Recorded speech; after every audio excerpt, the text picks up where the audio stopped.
শিক্ষক সম্মেলনকে কেন্দ্র করে এই রকম প্রকাশ্য সমাবেশে এত মানুষের জড়ো হওয়াটা অত্যন্ত একটি ইতিবাচক দিক এবং সুস্থ প্রবণতা।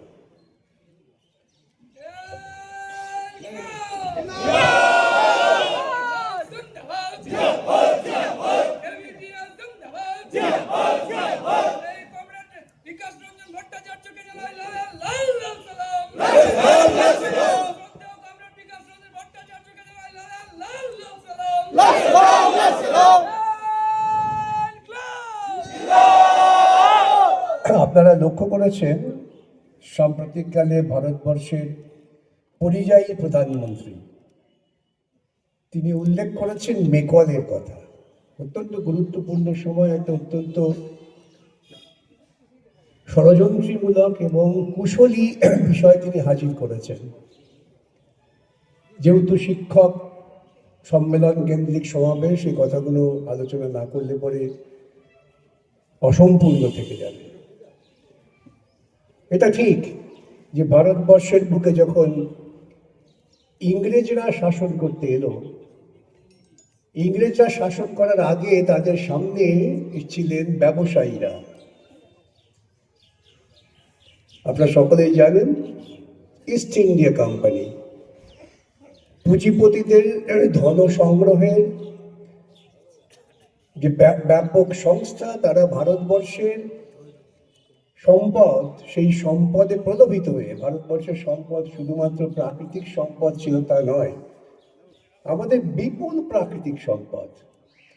দেবদূত একজন শিল্পী আস্তে আস্তে রাস্তায় বলছিলেন আমাকে, দেখেছেন বিকাশদা কি চারপাশে কি সুন্দর, এখানে আমি মাইলের পর মাইল হাঁটতে পারি। এইরকম প্রাকৃতিক সম্পদ ভারতবর্ষে ছড়িয়েছিল।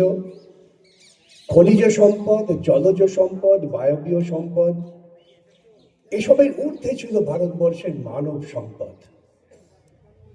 আমাদের মানব সম্পদ, তার গুণমান গোটা পৃথিবীর ব্যবসায়ীদের কাছে আকর্ষণের বিষয়বস্তু হয়ে দাঁড়িয়েছিল। আপনার শিক্ষক বা শিক্ষানুরাগী মানুষ, আমি যদি কিছু ঐতিহাসিক ভুল তথ্য দিই আমাকে সংশোধন করে দেবেন, কেন শেখার কোনো শেষ নেই। ইউরোপের সমস্ত পুঁজিবাদী দেশেরা ভারতবর্ষে এসেছেন। ওলন্দাজরা এসছেন, পর্তুগিজরা এসেছেন, ফরাসিরা এসেছেন, ইংরেজরা এসেছেন। আন্তর্জাতিকভাবে যে পুঁজিবাদের লড়াই চলছিল, সেই লড়াইয়ে ইংরেজ তখন অনেক এগিয়ে ছিল। বলা হতো ইংরেজ সাম্রাজ্যে সূর্য অস্ত যায় না, অর্থাৎ পৃথিবীর সব প্রান্তেই আপনি যান, ইংরেজরা তাদের শাসন বিছিয়ে রেখেছিল, শোষণ বিছিয়ে রেখেছিল। ভারতবর্ষের এই প্রাকৃতিক সম্পদ যখন তারা উপলব্ধি করলেন, ভারতবর্ষে ব্যবসা করতে এলেন এবং ব্যবসা করতে এসে তারা আস্তে আস্তে শাসন ক্ষমতা দখল করে নিলেন। ওই বণিকের মানদণ্ড শাসনের রাজদণ্ড হয়ে দেখা দিল। কিন্তু সেই ইংরেজ ব্যবসায়ীদের বিরুদ্ধে গোটা ভারতবর্ষে একটা হঠাৎ অযাচিত, অনাকাঙ্ক্ষিত একটা বিদ্রোহ ঘটে গেল, যাকে বলা হয় সিপাহী বিদ্রোহ। সিপাহী বিদ্রোহ আসলে নয়, ওটা ছিল প্রকৃতপক্ষে কৃষক বিদ্রোহ। কৃষকরা বিদ্রোহ করেছিলেন। তারা মুঘলদের শাসনে যখন ছিলেন তখন দেখেছেন যে তাদের উপর শোষণ হতো, কিন্তু তাদের নিজস্ব উৎপাদন করার স্বাধীনতা থাকতো। তারা ছোট ছোট গ্রামগুলো, আমাদের কবিরা বলেছিলেন না, ছোট ছোট গ্রাম স্বয়ং সম্পূর্ণ সুনিবিড় গ্রাম, সেখানেই আমাদের দিন কাটে। সেখানে কামার ছিল, কুমোর ছিল, তাঁতি ছিল। তারা নিজেদের মধ্যে এই সমস্ত উৎপাদন করত, পরস্পরের মধ্যে বিনিময় করে নিয়ে স্বয়ং সম্পূর্ণ গ্রাম ছিল। একে অপরকে প্রত্যক্ষভাবে শোষণ করতেন না।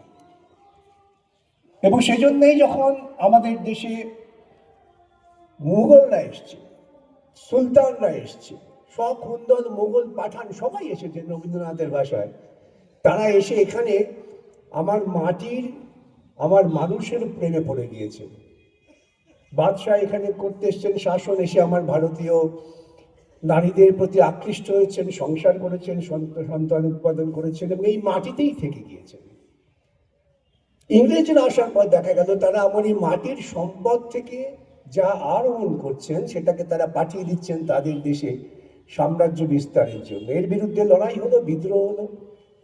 সেই বিদ্রোহকে চাপা দেওয়ার জন্য, ভেঙে দেওয়ার জন্য তখন ইংরেজ দার্শনিক ঐতিহাসিক একটা কৌশল অবলম্বন করলেন। কি কৌশল অবলম্বন করলেন? তারা দেখলেন যে 1857 এই যে কৃষক বিদ্রোহ, নামটা সিপাহী হইলে, এটা কিন্তু হঠাৎ সমস্ত ভারতবর্ষে ছড়িয়ে গেল, মানুষে কোনো বিরোধ নেই। কে মঙ্গল পাণ্ডে, ব্রাহ্মণ সন্তান, সেও বিদ্রোহ করছে। সেই কোথায় মিরাটের একজন গরিব কৃষক দলিত, সেও বিদ্রোহ করছে। অপূর্ব এক মানবিক মেলবন্ধনের বিদ্রোহ, যা ওদের ভাবিত করে তুললো। তখন ওরা চিন্তা করতে শুরু করলেন দার্শনিক দিক থেকে কিভাবে একে আক্রমণ করা যায়। আরে তোর বাবা শিক্ষকতা হয়তো টাকা দিয়ে চাকরি পেয়েছে, খুব পরিকল্পিত, হঠাৎ ঘটে যাওয়া নয়। এবং যখন এটা নির্ধারণ হয়ে গেল,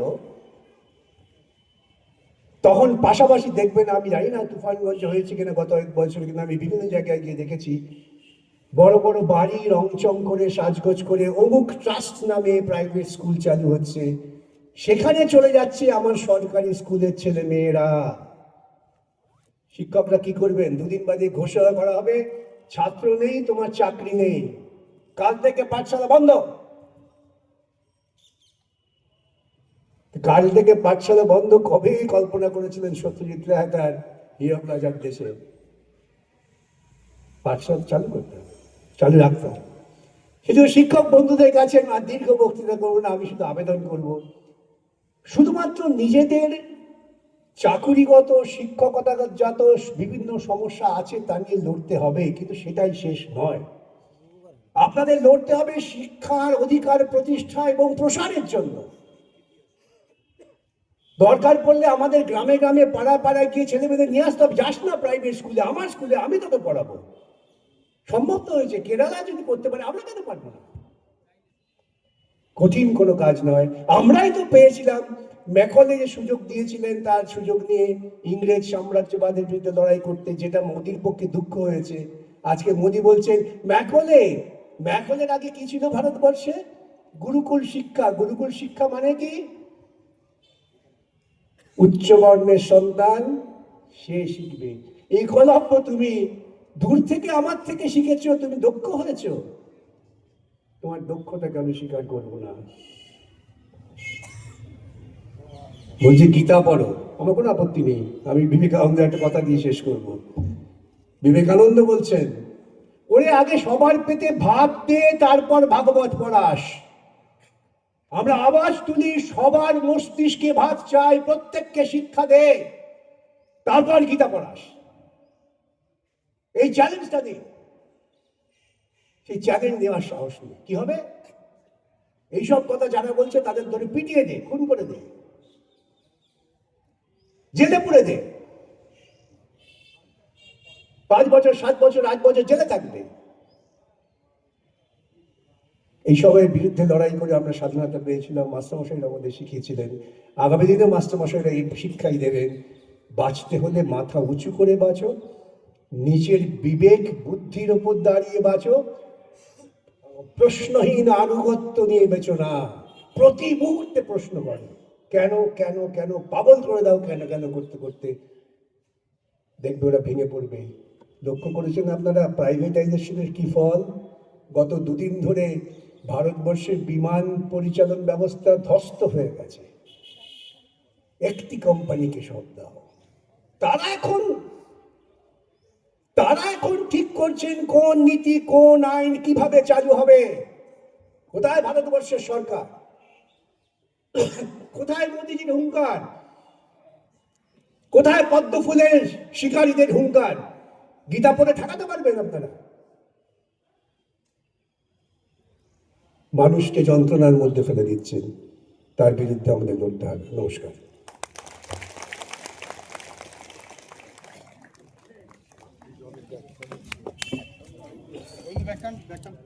সমস্ত মানুষকে সংগঠিত করলেন।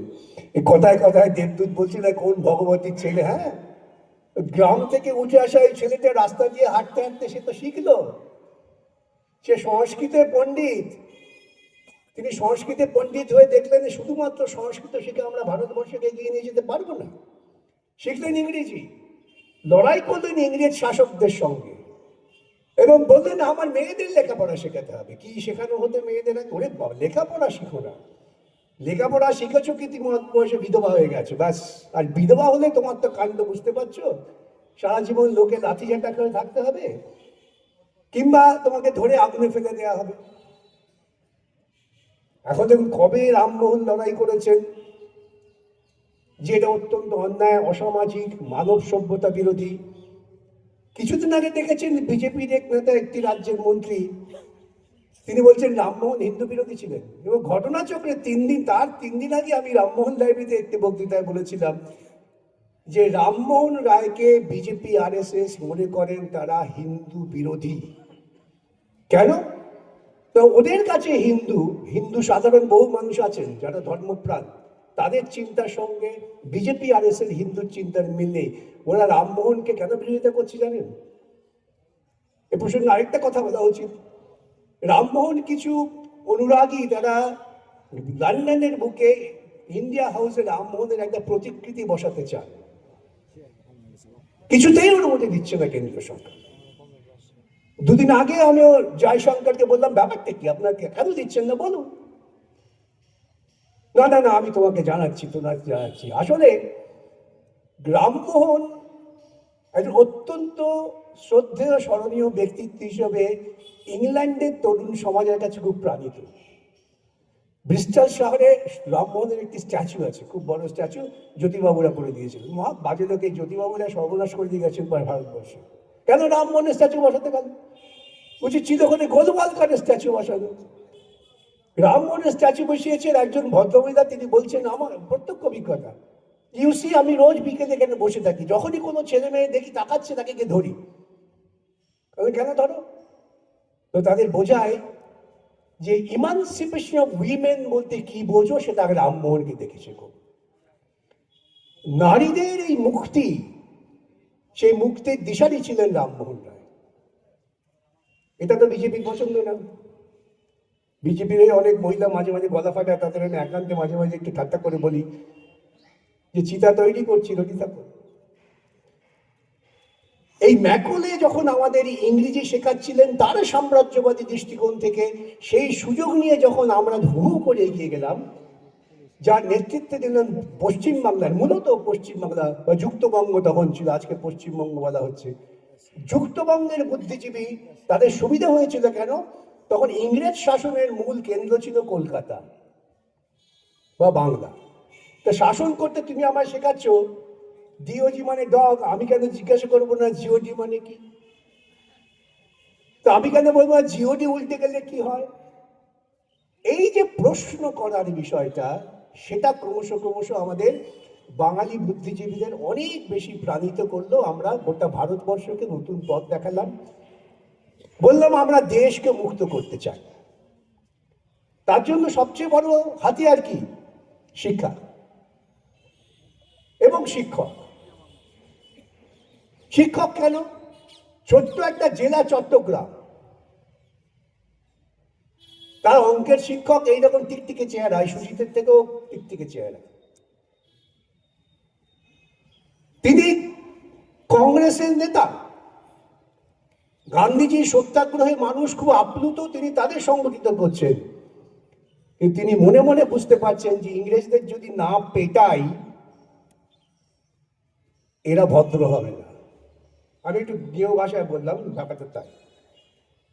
সে সকলকে জড়ো করছে, নাম দিয়েছে হিন্দুস্তান সোশ্যালিস্ট রিপাবলিক। দেশ স্বাধীন করতে হবে ইংরেজদের কাছ থেকে, কি করে? লেখাপড়া করতে হবে।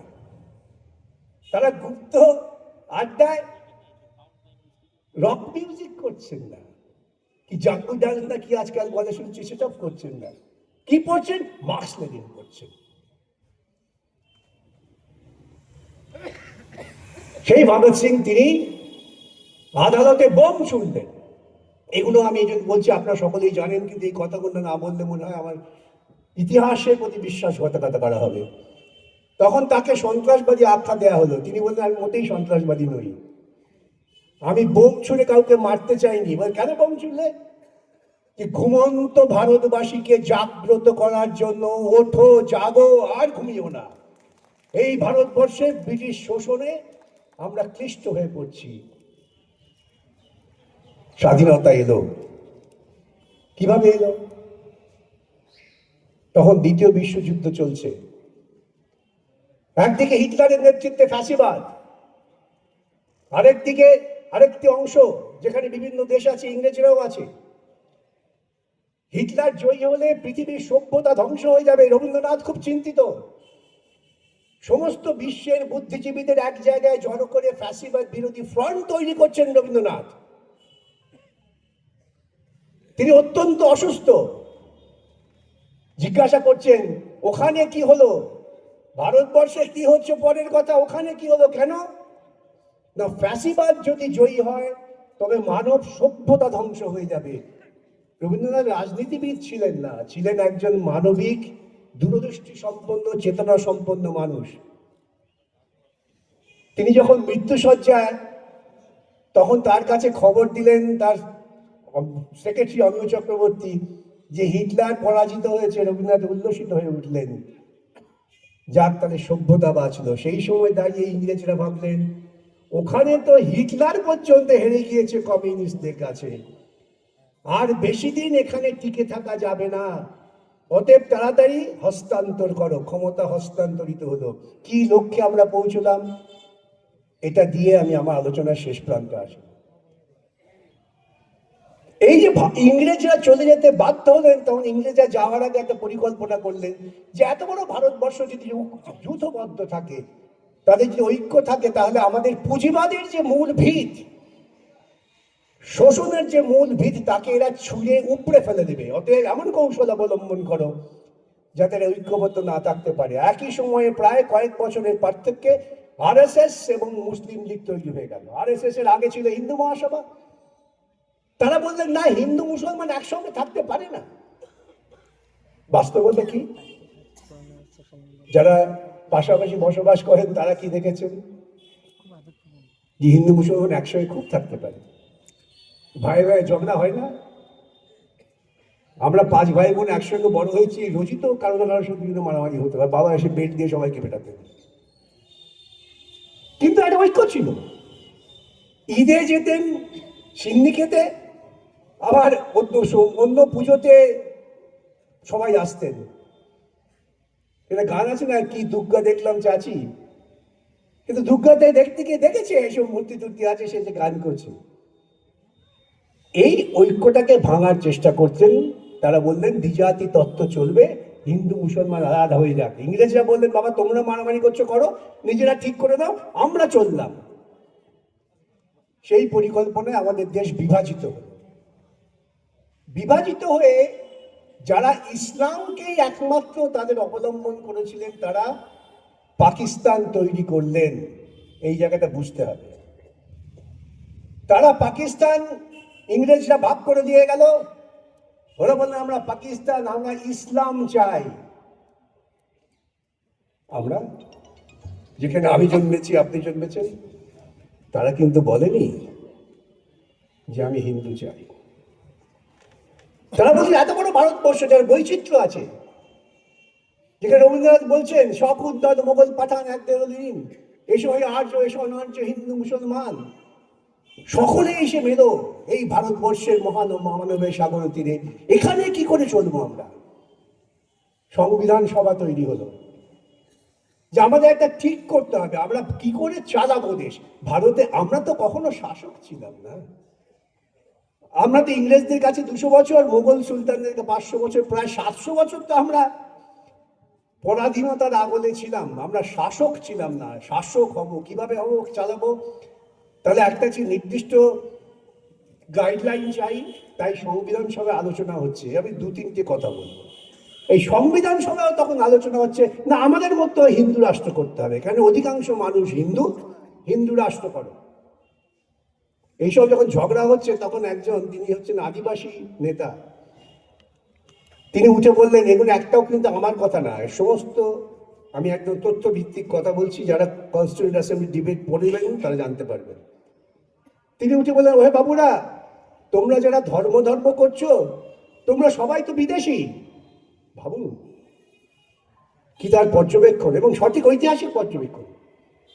তোমরা সবাই বিদেশি, তোমরা সব ইনভেডার, তোমরা আক্রমণকারী, তোমরা ভারতবর্ষকে আক্রমণ করে ঢুকেছ। দেশটা আমাদের, আমরা আদিবাসীরা এই দেশের মানুষ, আমাদের কাছে ওই সব ধর্ম নেই বাবা। আমরা প্রকৃতিকে পূজা করি, আমরা গাছ পূজা করি, আমরা হাতি পূজা করি, আমরা সিংহ পূজা করি, আমরা পাহাড় পূজা করি, আমরা নদী পূজা করি, কিন্তু প্রকৃতি আমাদের বাঁচিয়ে রেখেছে।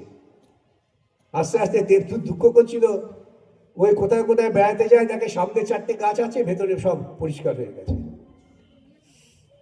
চোরাচালান চলবে। মুখ্যমন্ত্রী তিনি তো চৌর্যবৃত্তিকে খুব অনুপ্রাণিত করেন।